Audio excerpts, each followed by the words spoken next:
6월 8일 목요일 그사노교회 매일 묵상 시작하겠습니다. 우리가 하일데베르그 요리문답 계속 공부하고 있습니다.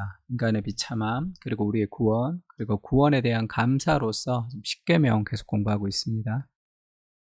10계명에 지금 너는 내 하나님 여호와 이름을 망령되이 부르지 말라라는 제 3계명을 공부하고 있는데, 그 맹세하지 말라 하는 그 말을 이제 계속 이어서 100문에 이어서 101문이 지금 질문하고 있습니다.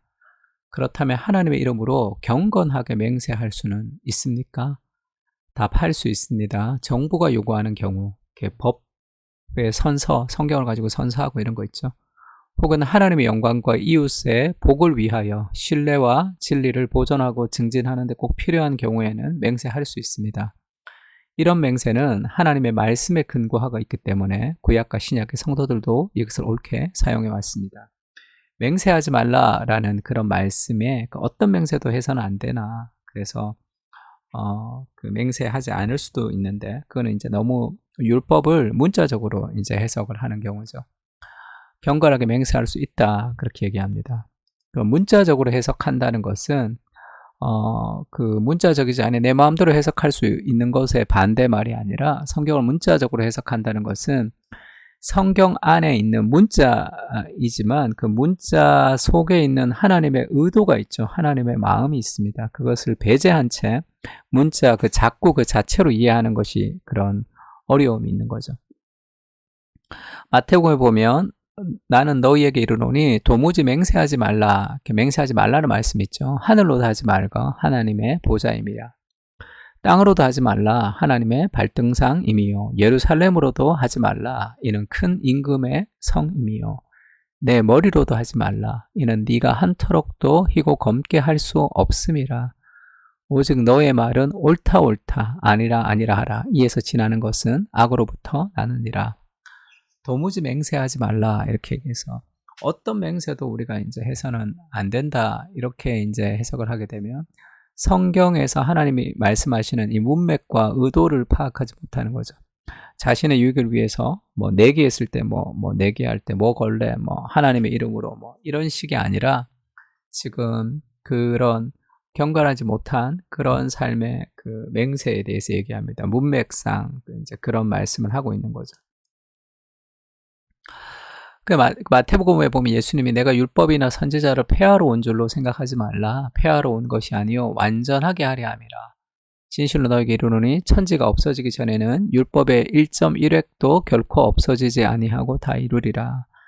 그래서 지금 안식일을 거룩히 지키라라는 이제 그런 말씀도 안식일을 지키기 위해서 이 사람들이 이제 일하지 않아야 되니까 그 양이 물에 빠져도 고쳐주지 않겠냐. 예수님이 이제 그렇게 얘기하죠. 안식일에 예수님이 병을 고친 것을 안식일을 거룩히 지키라는 그 말씀을 어겼다, 이렇게 좀 문자적으로 이제 해석을 해서 예수님을 공격하기도 했습니다. 근데 지금 우리가 성경을 해석할 때도 그리스도의 인격과 그리스도의 성품을 통해서 그 성경과 연결을 시키는 거죠. 하나님의 마음에 대한 하나님의 의도성을 가지고 우리가 말씀을 좀 볼 필요가 있습니다. 그러니까 예수님이 율법을 폐하러 온 게 아니라 완전하게 하러 왔기 때문에 하나님의 성품과 하나님의 마음을 말씀에 연결시켜야 되는 거죠. 창세기에서 하와가 죄를 범했던 이유가 하나님의 성품과 하나님의 말씀을 연결시키지 못한 거죠. 너는 동산 중앙에 있는 나무의 실과를 먹지 말라, 그렇게 얘기했을 때 그것이 하나님이 나를 사랑하시는 하나님께서 동산의 모든 나무의 열매를 우리에게 먹게 하셨지만 그것을 먹게 하지 않는 것은 그 하나님의 사랑의 어떤 행위일 것이야. 나를 사랑하셨던 하나님이 내게 주셨던 명령은 그것은 선한 것일 것이야, 이렇게 생각을 했더라면, 하나님을 향한 신뢰가 있었더라면. 근데 하나님의 성품과 하나님의 말씀을 분리시킨 거죠. 아, 이렇게 얘기한 게 자기를 위해서인가? 내가 자기처럼 되는 것이 싫어서 그런 것인가? 그런 어떤 생각의 오해가 들어오기 시작하면서 뭔가 문제가 생기는 거죠. 그러니까 말씀에 대해서 우리가 해석할 때도 그 하나님의 성품과 하나님의 의도에 대해서 깊이 이해할 때 우리가 그 말씀들을 잘 이해할 수 있습니다. 바리새인들은 그런 표현을 했죠. 그 아내를 버리는 것이 옳으니까, 이렇게 물었습니다. 바리새인들이 이제 아내를 쉽게 버렸거든요.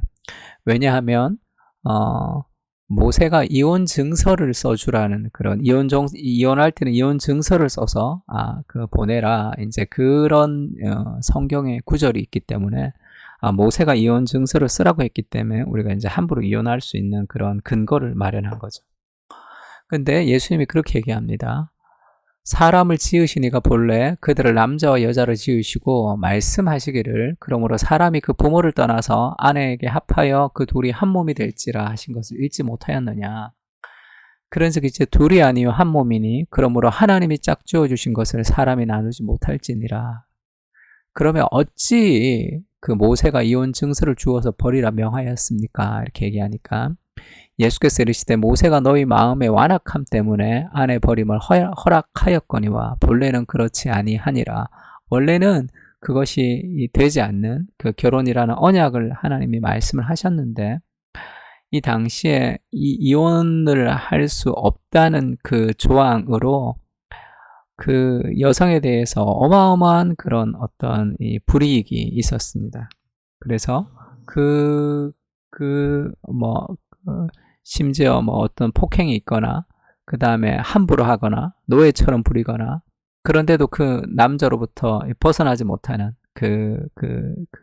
이혼이 안 되는 어떤 그런 법 때문에 그런 완악함 때문에 모세가 그 아내에게 이혼 증서를 써서 그렇게 보내면 그 여성에 대한 보호 차원이죠. 그것이 그 당시에 있었던 남성 중심의 사회에서 있었던 여성에 대한 보호 차원으로 이혼 증서를 써서 그 사람을 보호하기 위해서 내린 그 조치입니다. 그래서 이것이 그들이 완악함으로 인해서 생긴 것이다 이렇게 얘기했습니다. 그러니까 모세도 하나님의 마음과 하나님의 성품에 대한 이해가 있었기 때문에 지금 이 율법은 이렇게 얘기하지만 이것을 그렇게 선택할 수 있었던 거겠죠. 팀켈러 책에도 그런 얘기가 하나 있습니다. 예배를 이렇게 드려라, 예배를 저렇게 드려라는 그런 구체적인 요구는 성경에는 없습니다. 그래서 어떤 교회는 시편 찬송을 반드시 들어야 된다고 얘기하는 사람도 있고 그렇지 않다고 얘기하는 사람도 있고 그걸 어떻게 결정하느냐는 거죠. 그것은 명확하지 않는 그런 상황들에 어떤 교회는 이래라 저래라 했던 그때 이제 켈빈이 기독교 강요에서 그렇게 얘기합니다. 사랑으로 선택을 하는 것은 그것이 가장 안전하다 이렇게 얘기해요. 그 사람을 향한 사랑으로 선택하는 거죠. 그것이 그러면 다시 얘기하면 하나님의 마음으로부터 하나님의 성품을 이해하고 그 율법의 원리와 하나님의 마음을 이해할 때 우리는 그것을 다양하게 그리고 그렇게 우리가 이제 적용할 수 있는 거죠. 그러니까 맹세하지 말라고 했지만 바울은 또 이렇게 맹세할 때가 있죠. 로마서 1장 9절에 내가 그의 아들의 복음 안에서 내 심령으로 섬기는 하나님이 나의 증인이 되신다. 항상 내 기도에 너희를 쉬지 않고 말한다. 하나님이 내 증인이시다. 이렇게 표현합니다. 이런 표현들이 얼마나 멋있습니까? 내가 항상 나의 기도에 너희를 쉬지 않습니다. 하나님이 나의 증인이 되십니다. 그렇게 고백하는 그런 사람들이 있다면 여러분이 얼마나 그게 풍성하겠어요. 그런 목회자가 있고 그리고 그런 동료들이 있으면 우리 목사님이 항상 기도할 때 나를 위해서 기도하시는구나.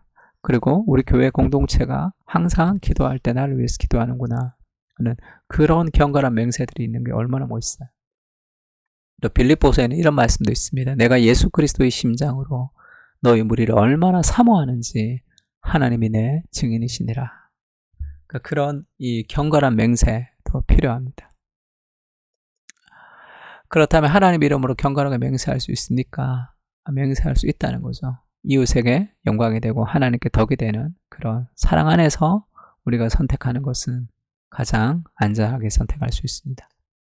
세 가지 기도 제목 가지고 기도했으면 좋겠는데요. 예수 그리스도는 율법의 완성이시죠. 그 그리스도와 교제함으로 그 은혜 가운데 말씀을 이해할 수 있게 해달라고.